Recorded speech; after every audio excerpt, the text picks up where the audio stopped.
Buckle up for this one because it's going to be a good one or a really, really bad one, depending on how you look at it. Welcome to this Don Alfonso Michelin Star Toronto restaurant review. For those of you that don't know, the Michelin Star has entered Canada as of the last few years, and Don Alfonso is one of the multiple Michelin Star restaurants currently listed in Toronto, and is also seen locally, at least, to be one of the better Michelin Star restaurants. A myth that I think we're going to debunk in this review. And to that, I even have to give the disclaimer, sometimes I do get some, let's call them comments, let's call them hate, let's call them love, but I do get some feedback on some videos from individuals that cannot believe that something negative can be said about a Michelin Star restaurant or a 5-star hotel. And I really encourage you to keep an open mind when watching these videos and understand that my feedback comes from a place of a lot of experience, and genuinely from a place of where I think that if the establishments that I comment on were to incorporate even some of my feedback, owing to how much I've seen and experienced in the world of luxury, they would genuinely be better off. These establishments would be the ones doing better for themselves. I have nothing to gain from Don Alfonso plating better food or being better cooks. The restaurant itself is located inside of the Westin Hotel in downtown Toronto. A little bit of a surprising choice given that Don Alfonso is Michelin Star, which is seen to be like the highest level of dining or one of the highest levels that a restaurant venue can attain. Meanwhile, the Westin itself is not even a 5-star hotel, so a little bit of an odd combination. When you get to the restaurant, the views are gorgeous. I have to say the views are one of the best things about the restaurant. So again, we're going to keep it honest and authentic here. That includes pointing out the really good things about the place.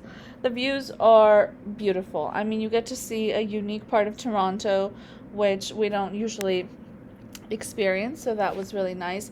Although I have to say, first, while the views are something you notice, once you sit down, perhaps, the first thing that hit me when I entered was like the white leathery couching situation.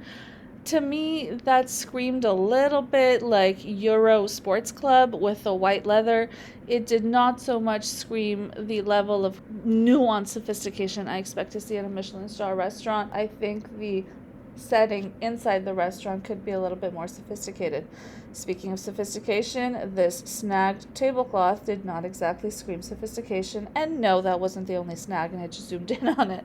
There were multiple snags, but I think you've seen one, you've seen them all, so I'm featuring one in this video. Now, this is a picture of the menu itself. You can zoom in. So what you see here is 2 different versions of the signature or the tasting menu. They're the same price, only difference is one was more vegetarian, one was more meat heavy. But then there was also like a mini tasting menu for $150 per person. My friend and I that went out to dinner opted for the meat focused signature tasting menu, so the one that is $225 per person on the right side of the screen. Although I did make substitutions for fish where there was like red meat, for example.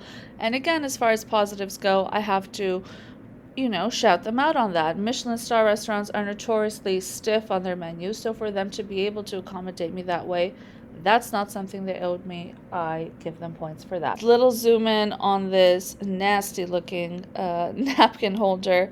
Like, we just don't need that. This level of dining, we're talking like the Gordon Ramsay critiques being ultra relevant, right? He always says, if it's not good, don't put it on the plate. I don't know why I needed this rusty, dinged up looking napkin holder on my napkin. We start off with the bread and the truffle butter. Truffle butter, okay. Bread, good. And bread, actually very generous portions for a Michelin Star restaurant. And in that little gray ramekin next to the bread was actually an olive oil that I believe they said was from Sicily. Actually very tasty. Points on that. This is the first course of the tasting menu with the little dishes. So when you get this, you're thinking, wow, it's going to be an exciting meal. There's a lot of different, ideas going on here. Not all of these tasted great. We were told to eat them from right to left in order of increasing acidity. The first item was actually the best item I ate, ending with a very wet, that red ball was like a tomato focus ball. And keep the tomato in mind, okay, because that's going to be a theme throughout this meal. It was not meant to be a tomato theme, but that was a disappointment that we'll run into across this video. But keep the tomato vibe in mind. Now, the second course we had was this, so the gray dollop you're seeing, that was an eel gelato, and the purplish reddish you're seeing was a pasta. You know what? This meal, this course, not it when it comes to my taste preferences. However, I'm actually still going to score them high on this course because there was flavor. There was something there.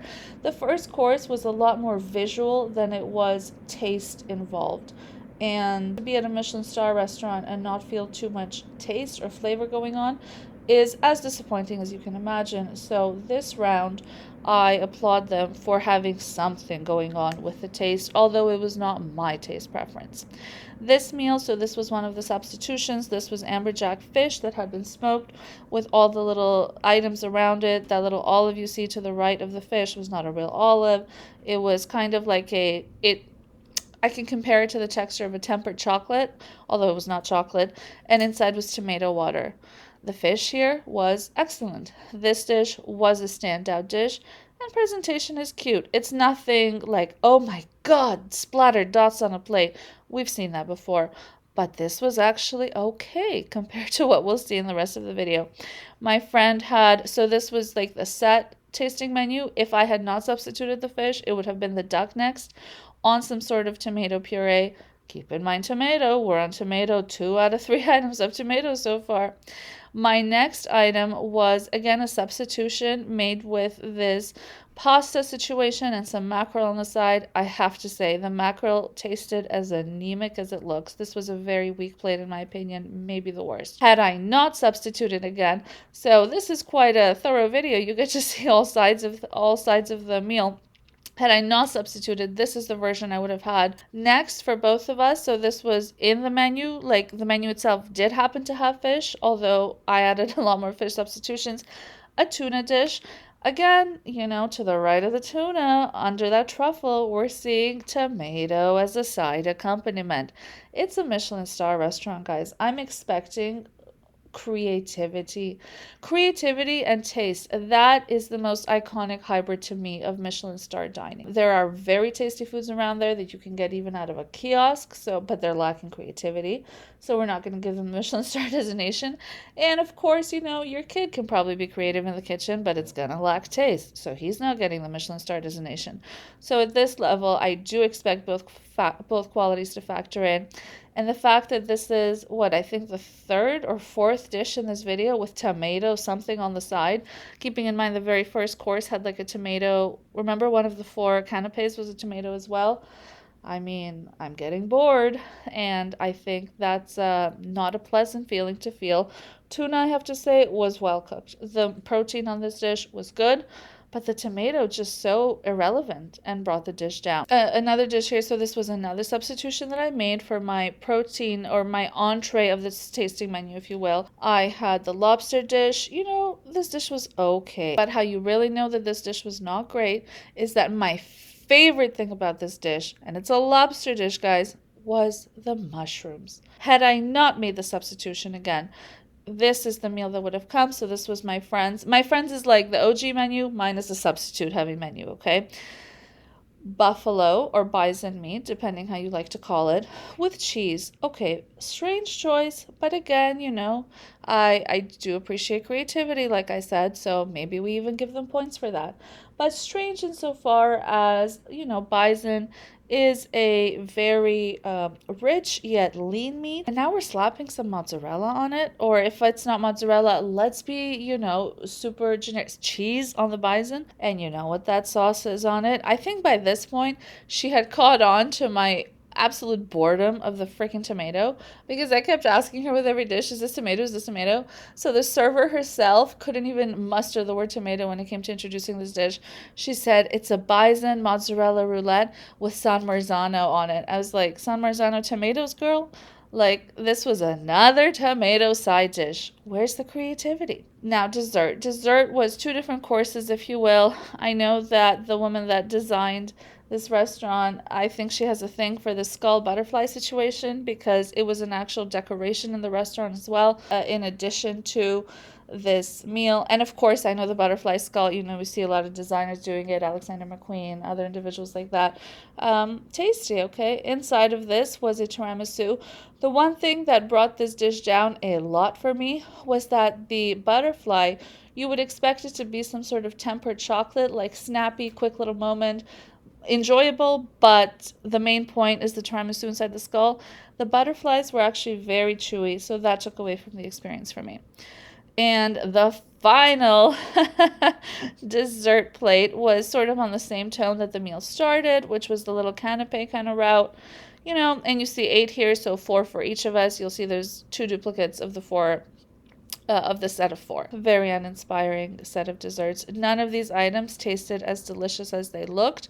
So there's another theme there in terms of visual investment in the visual, but not necessarily having it translate to taste. And you do with that what you will. This meal, by the time I had paid for it, so 2 of us at $2.25 plus tax, 13% in Canada, plus tip. I mean, I think I left a good tip that was not commensurate with the experience I had. The meal came to $6.25 for me, something like that. There are Michelin Star restaurants in Canada where you can have a much more enjoyable meal as far as taste goes for $2.50. One of them I've already posted about on this channel, and interestingly enough, within the realm of the Italian as well, Osteria Giulia. There's another Michelin Star restaurant that is one of my favorite in Canada, Langdon Hall, located about an hour outside of Toronto. If you are in Toronto or Canada yourself, that restaurant, maybe the meal there will cost you more like $3.50. That is my favorite Ontario restaurant. But keep in mind, right, like this Don Alfonso meal was $6.25. So $3.50, yeah, it's a crazy amount of money to pay for a meal for 2 people, but it's half the price of what this meal cost, and far, far more superior in taste for me. This is the, wall of pride for the restaurant, including all the Michelin stars it has, including the fact that it's one of the best Italian restaurants in the world. Number 1, dare we say, that's what the sign says. This is the bathroom in the restaurant, gorgeous view. And very shocking to the senses is the fact that the candle in the bathroom was a Winners candle. If you're watching in the US, I know you guys have Winners too, Marshalls, okay? TJ Maxx situation. A Winners candle. I don't know, very almost insulting to the senses choice for a place of that level. Assuming you are going into a restaurant with clean hands, you're conventionally only going to encounter the bathroom at the end of your experience, right? You wash your hands, you empty yourself, and it's an at the last moment kind of experience. So to me, it just further echoed that I'd been played with all along, right? This food that was so much focused on the visual didn't taste nearly how it should have, at least in my opinion.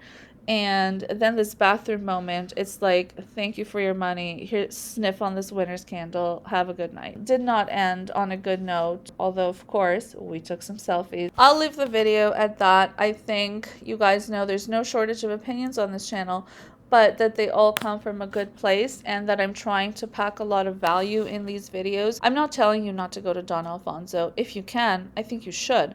Why would I not recommend that you broaden your horizons in any way you can, and experiences positive and negative actually broaden our horizons and contribute to our sense of culture, our sense of enlightenment, all of that.